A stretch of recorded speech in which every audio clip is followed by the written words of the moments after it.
இந்து மதத்தையும் இந்து கோவில்களையும் ஓரவஞ்சனை செய்து தொடர்ந்து விமர்சிப்பதை திராவிட முன்னேற்றக் கழகம் வாடிக்கையாக வைத்துள்ளது. இந்து மக்களின் ஓட்டுக்காக மட்டுமே தேர்தல் சமயங்களில் திமுகவினர் பக்திமானாக மாறி சில நாடகங்களை அரங்கேற்றுவார்கள். ஆனால் உண்மையில் இந்து மதம் இங்க இருக்க வரைக்கும் ஒரு அரை அடி சாமி சிலை இந்தியாவில் இருக்க வரைக்கும் இங்க கம்யூனிஸ்ட் வராது. உண்மையான தமிழனாக இருந்தால் இந்து மதத்தை விட்டு உடனடியாக வெளியேறுங்கள். இந்து மதத்தை விட்டு உடனடியாக வெளியேறுங்கள்.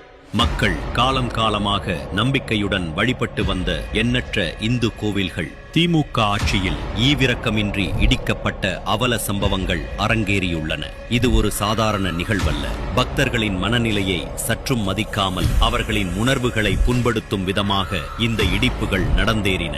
இந்த அநீதிகளுக்கு ஒருபடி மேலே சென்று திமுக எம்பி டிஆர் பாலு தான் 100 வருடம் பழமையான இந்து கோவிலை இடித்ததை மேடையில் பெருமையாக பேசியிருக்கிறார். 100 வருஷ கோயில் இடிச்சிருக்கேன். இதே டிஆர் பாலு சரஸ்வதி கோயில், லட்சுமி கோயில், இன்னொரு கோயில் சரஸ்வதி, லட்சுமி, இன்னொரு கடவுள் பார்வதி கோயில், இந்த 3 கோயில நான் தான் இடிச்சேன். அவரது பேச்சிலேயே திமுகவினர் இந்து கோவில்களையும் இந்து மக்களையும் எவ்வாறு பார்க்கின்றனர் என்பது வெளிப்படையாகவே தெரிகிறது.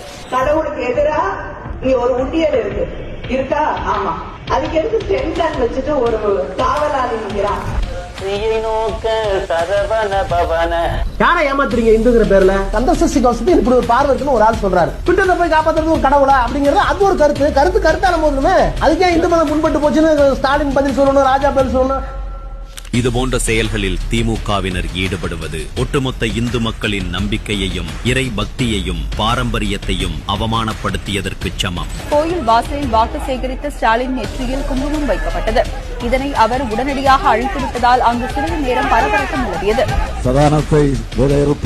திமுகவினரின் ஆட்சிக்கு நிச்சயம் ஒரு நாள் முற்றுப்புள்ளி வைக்கப்படும். இந்து மதத்தின் வலிமையையும் பக்தர்களின் அசைக்க முடியாத கடவுள் நம்பிக்கையையும் உணர்த்தும் வகையில் ஜூன் 22 மதுரையில் நடைபெறவிருக்கும் முருகபக்த மாநாட்டில் நாம் அனைவரும் ஒன்றிணைவோம். நமது கோவில்களை இடிக்கும் திமுகவினருக்கு நமது ஆன்மீகத்தின் வலிமையை காட்டுவோம்.